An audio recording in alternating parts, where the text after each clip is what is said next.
क्योंकि हमारे साथियों की अपेक्षा रहती है कि जरा उनको तो बोलो, कुछ तो बोल रहा थे।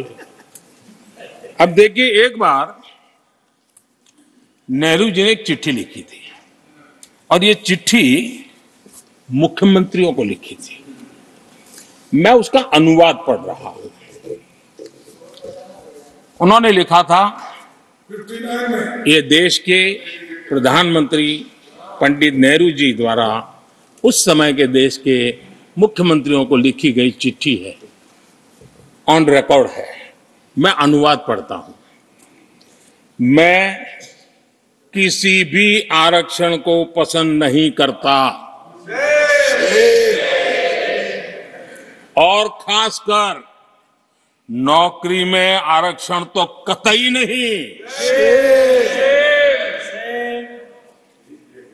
मैं ऐसे किसी भी कदम के खिलाफ हूं जो अकुशलता को बढ़ावा दे, जो दोयम दर्जे की तरफ ले जाए।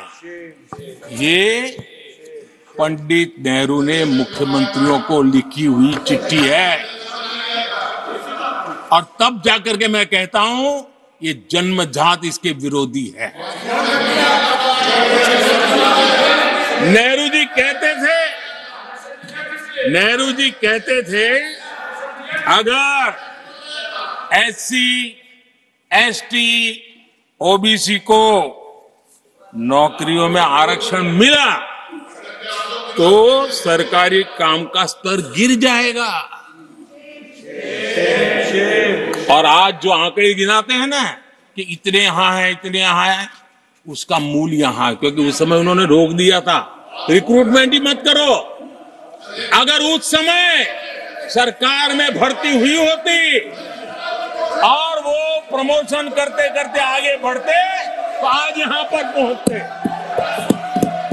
सभापति जी, ये कोर्ट में पढ़ रहा हूं, आप वेरीफाई कर सकते हैं। मैं पंडित नेहरू का कोर्ट पढ़ रहा हूं।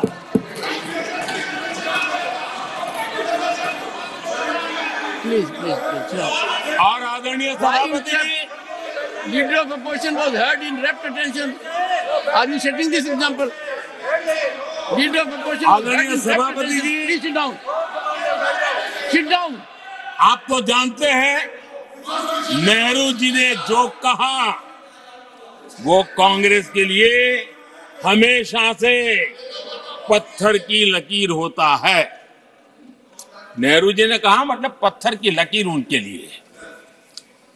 दिखावे के लिए आप कुछ भी कहें, लेकिन आपकी सोच ऐसे कई उदाहरणों से सिद्ध होती है।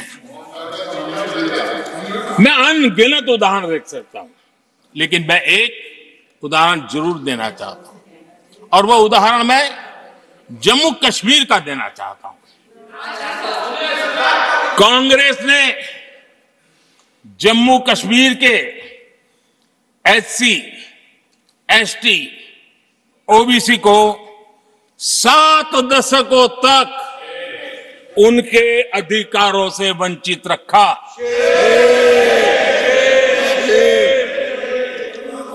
आर्टिकल 370 में हम कितनी जीतेंगे उसकी बात अभी नहीं कर रहा हूं। आर्टिकल 370 को निरस्त किया, तब जाकर के इतने दशकों के बाद एसटी, एसटी, ओबीसी को वो अधिकार मिले जो देश के लोगों को बरसों से मिले हुए थे। इसको रोक के रखा था। जम्मू कश्मीर में फॉरेस्ट राइट्स एक्ट उनको प्राप्त नहीं था।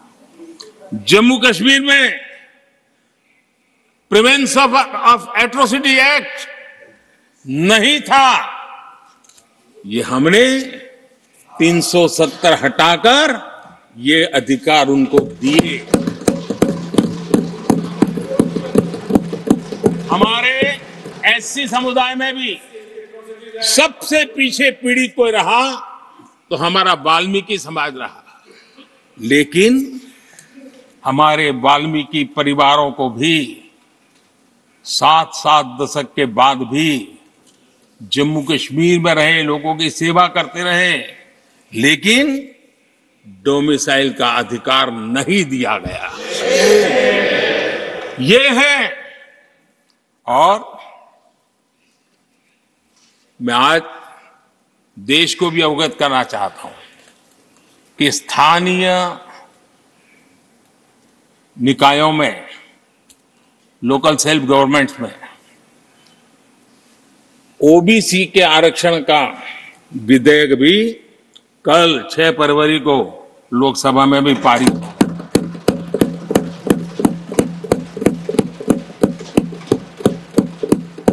आदरणीय सभापति जी,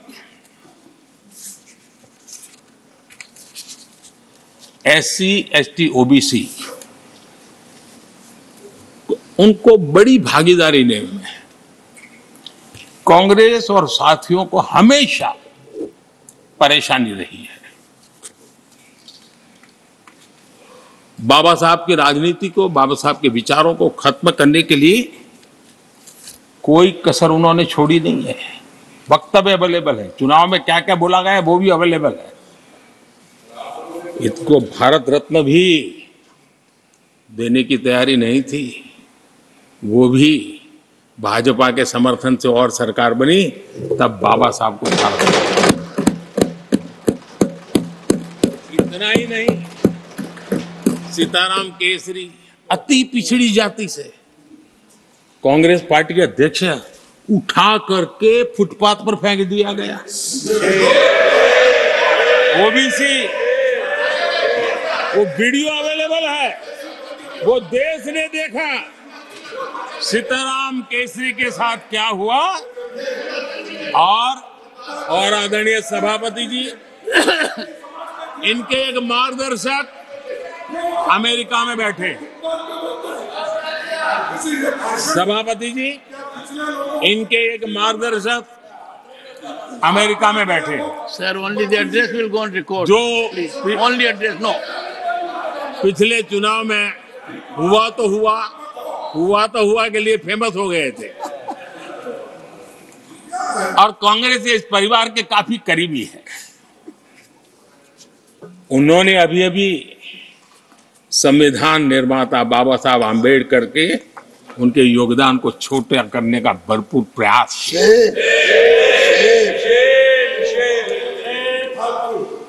आदरणीय सभापति जी, देश में पहली बार एनडीए ने एक आदिवासी बेटी को राष्ट्रपति बनाने के लिए प्रस्ताव, उनको उम्मीदवार बनाया। आपका हमसे वैचारिक विरोध हो वो एक बात है, अगर हमसे वैचारिक विरोध होता, आपने सामने कैंडिडेट खड़ा किया होता, मैं समझ सकता था, लेकिन वैचारिक विरोध नहीं था। क्यों? क्योंकि हमारे यहां से गया हुआ व्यक्ति आपने उम्मीदवार बनाया,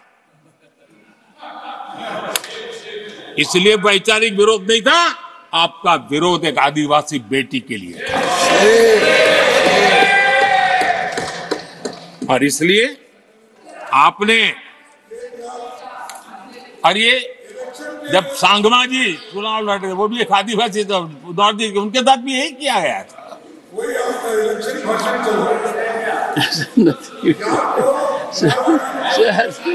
और आज तक सभापति जी, राष्ट्रपति जी का अपमान करने की घटनाएं कम नहीं है, पहली बार इस देश में हुआ है। उनके जिम्मेवार लोगों के मुंह से ऐसी ऐसी बातें निकली है, शर्म से माथा झुक जाए। राष्ट्रपति के लिए ऐसी भाषा बोली गई है, मन में जो कसक पड़ी है ना, वो कहीं न कहीं इस प्रकार से निकलते रहती है। एनडीए के अंदर हमने 10 साल काम करने का मौका मिला। हमने पहले दलित को और अब आदिवासी को, हमने हमेशा, हमारी प्राथमिकता क्या है सबको।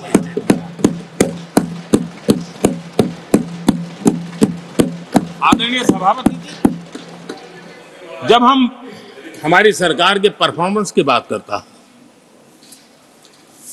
एनडीए की जो गरीब कल्याण की नीतियों की बातें करता हूं, थोड़ा सा अगर उस समाज को निकट से जानते हो आखिर कौन समाज है लाभार्थी, कौन लोग हैं? ये झुग्गी झोपड़ी में किसको रहने के लिए जिंदगी गुजरनी पड़ रही है? ये किस समाज के लोग हैं? मुसीबतों से गुजरना पड़ता है, व्यवस्थाओं से वंचित रहना पड़ा है, कौन समाज है? हमने जितना काम किया है ना, ये SC ST OBC आदिवासी इसी समाज के लिए है। कच्ची बस्तियों में रहने वाले लोगों को पक्का घर मिला है तो मेरे इस समाज के बंधुओं को मिला। स्वच्छता के अभाव में हर वर्ष बीमारी से जूझना पड़ता था, उनको सर स्वच्छ भारत अभियान का लाभ देने का काम सभापति जी हमारी योजनाओं के तहत मिला है, ताकि उसको अच्छी जिंदगी जीने का अवसर मिला। इसी परिवारों के हमारी माताएं बहनें धुएं से खाना पका पका करके अपनी स्वास्थ्य के संकट को झेल रही थी, हमने उनको उज्ज्वला गैस दिया, वो इन्हीं परिवारों को। मुफ्त राशन हो, मुफ्त इलाज हो, इसके लाभार्थी यही मेरे परिवार, जो समाज के इस वर्ग के मेरे परिवारजन हैं, जिनके लिए हमारी सारी योजनाएं काम कर रही है। आदरणीय सभापति जी, यहां पर कुछ ऐसा नैरेटिव रखा गया, कम से कम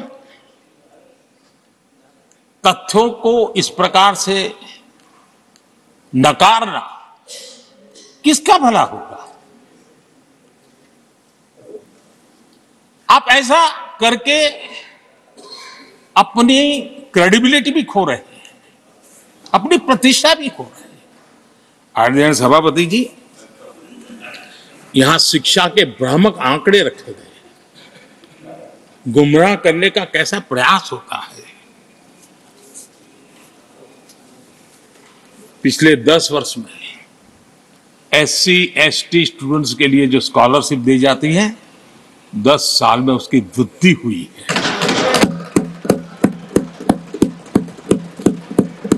इन 10 वर्षों में स्कूलों में, हायर एजुकेशन में नामांकन की संख्या भी बहुत बढ़ी है और ड्रॉप आउट बहुत तेजी से कम हुआ। आदरणीय सभापति जी,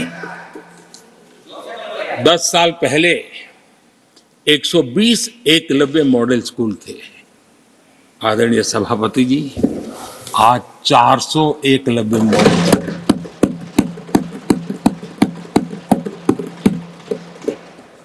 आप इन चीजों को क्यों नकारते हैं, क्यों ऐसा करते हैं, मुझे समझ नहीं आता। सभापति जी, पहले एक सेंट्रल ट्राइबल यूनिवर्सिटी थी, आज 2 सेंट्रल ट्राइबल यूनिवर्सिटीज हैं। ಕನ್ನಡಿಗರ ಮೆಚ್ಚಿನ ನಿಮ್ಮ ನ್ಯೂಸ್ 18 ಕನ್ನಡ ಈಗ ವಾಟ್ಸ್ಆಪ್ನಲ್ಲಿಯೂ ಲಭ್ಯ. ಕರ್ನಾಟಕ ಮತ್ತು ದೇಶ ವಿದೇಶದ 360 ಡಿಗ್ರಿ ಸುದ್ದಿ ವಿವರವನ್ನ ನೀವು ನಿಮ್ಮ ಕೈ ಬೆರಳುಗಳಲ್ಲಿಯೇ ಪಡೆಯೋದಿಕ್ಕೆ ಈ QR ಕೋಡ್ ಅನ್ನು ಸ್ಕ್ಯಾನ್ ಮಾಡಿ. ನಮ್ಮ ಚಾನೆಲ್ ಅನ್ನು ಫಾಲೋ ಮಾಡಿ, ನೋಟಿಫಿಕೇಶನ್ ಆನ್ ಮಾಡಿ.